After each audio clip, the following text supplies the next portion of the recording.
Hello there. What I discovered 4 years ago could make your life on the bicycle today way much easier. Let me get up and I will show you what I'm talking about.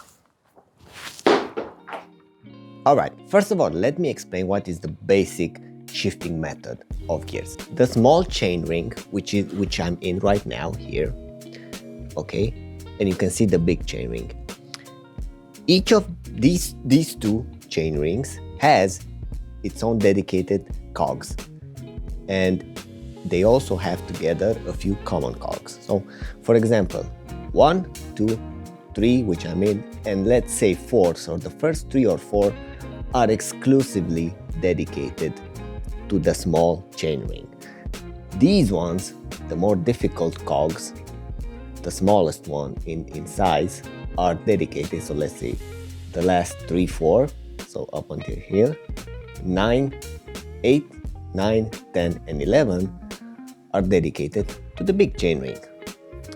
And there are the gears or the cogs in between, which you can choose to use them with whichever cog you want, or whichever chain ring you want. Why? Why is this? Why do the small chain ring has some dedicated cogs and the big chain ring has some dedicated cogs, and there is something in between? Let me show you this. Watch this. So let me move to the easiest cog right here, and let me change to the big chain ring. You will see something very interesting.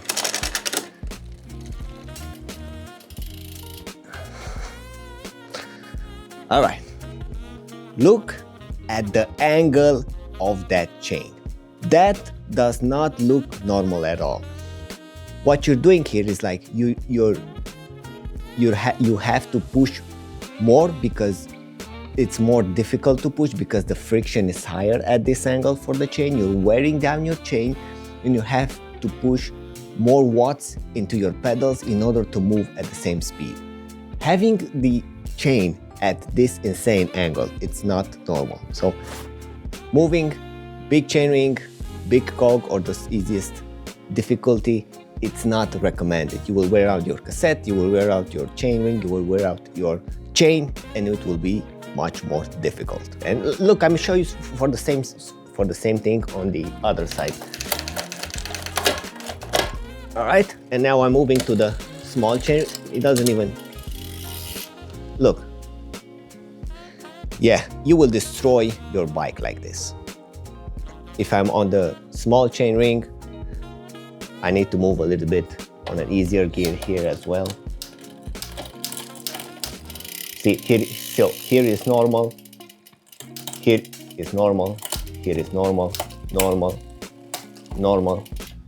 You understand? And look, if you're wondering, like, look, I'm moving toward the past 4th gear, so 2nd, 3rd, 4th, 5th, okay? Now I can use this in a small chain ring, but I can also use it in a big chain ring. Are you seeing? So small chain ring, big chain ring. So this is the common ground, 3, 4 gears, 3, 4 cogs, which are common ground for both chain rings. The technique I'm about to show you, I'm most certain pros use it because it feels so natural, it feels so amazing, and it feels that you have an extra something that other cyclists do not have. I'm not gonna lie. And I saw a video like 4 years ago, but nothing since then. So I decided to show it to you guys because why not? All right, enough with the chit chat. Let me show you the trick or the skill, the technique. Okay, so what this technique accomplishes? This technique helps you change from the small chain ring to the big chain ring in a smooth, very smooth and gradual manner. All right, so now shifting from the small chain ring to the big chain ring and having to push the pedal to the metal. No, it's gonna be smooth. So what you're gonna do, hear me out. This right here on my left, this is my chain ring shifter. This on my right is my cassette shifter. I'm going to press both at the same time, like this. Boom. Once. What does this accomplish? It moves the chain from the small chainring to the big chainring, and it moves the cassette, the chain on the cassette, 2 cogs higher or in an easier gear. Two cogs in an easier gear. So basically what you're doing is like moving the small chainring, the big chainring, and the cassette eases up. It might sound strange for some people, but it actually accomplishes the thing, and you will feel like a very, very smooth transition. And in reverse, if you want to do it in reverse, let's say you want to ease up, so you want to go from the big chainring to the small chainring, it's pretty much the same with a small caveat. I'm pressing the chainring lever and the cog lever similarly at the same time, but I'm gonna press the cassette lever one more time quickly. So it's going to be like this. That's it. So I'm gonna repeat it one more time. Look here. Boom. That's it. That's it. That's all you gotta do. Look, I'm gonna show it to you one more time. And in reverse, that's it. I have to do this twice because this changes only one gear at a time, but this big lever, when I press it to the max, it changes 2. Quick mention here. I know some of you guys have shifters that can shift 3 at a time or 2 at a time or 1 gear at a time. But if you have, like, for example, 3, if your shifter can shift 3 at a time, just as mine does, try to shift 2. But if you accidentally shift to 3 because it's not that easy to fix, shift 2 gears instead of 3, just shift back 1 and that's it. If you have 2, then you're in the golden spot. You just press that lever to the max and it will shift perfectly. And if you have only 1, then you shift twice quickly. And that's it. That's all you need. Now, let me share with you a few things that might actually help you. So moving forward, how do you go about learning this skill, learning this technique? What is the proper way? How did I do it? How did I actually do it?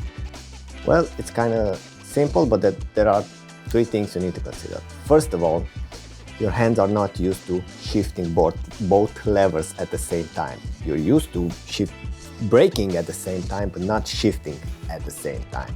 So that's a skill you need to let your body adapt to. Second of all, is like when you change gears, you should not put pressure on the pedal, so you don't mess up your cassette chain, do not destroy anything, so you have a smooth shifting. Yeah, same here, but even more so.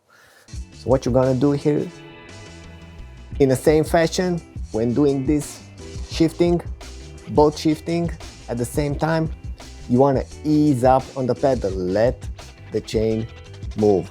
Because you have to understand, it moves from the small chainring to the big chainring and on the cassette as well, so it moves like this, either this or this.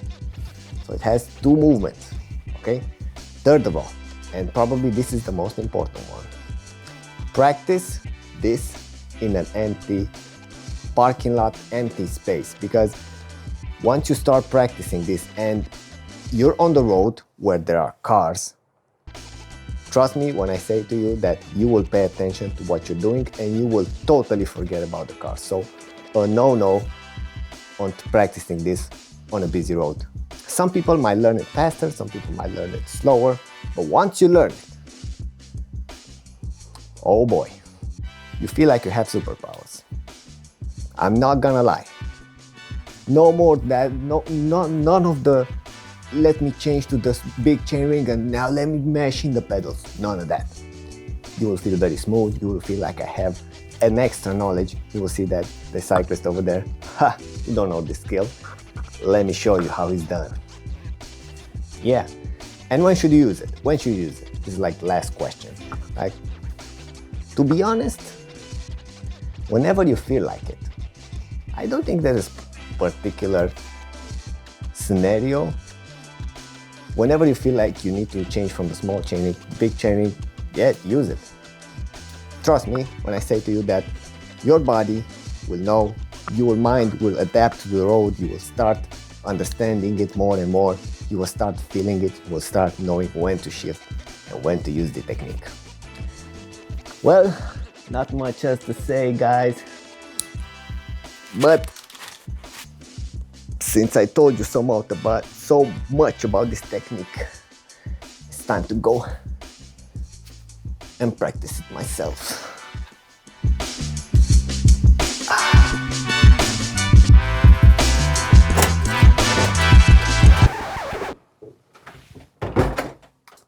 God damn it, I forgot my baby shorts. Oh, and one more thing, before I close off here. I'm very curious. If you learned this technique, if you're practicing this technique, let me know how it feels. Let me know how it looks. Let me know how you feel about this technique. All right? Let me know in the comments below. Okay? It was nice seeing you guys. Until next time, peace out and see you in the next video.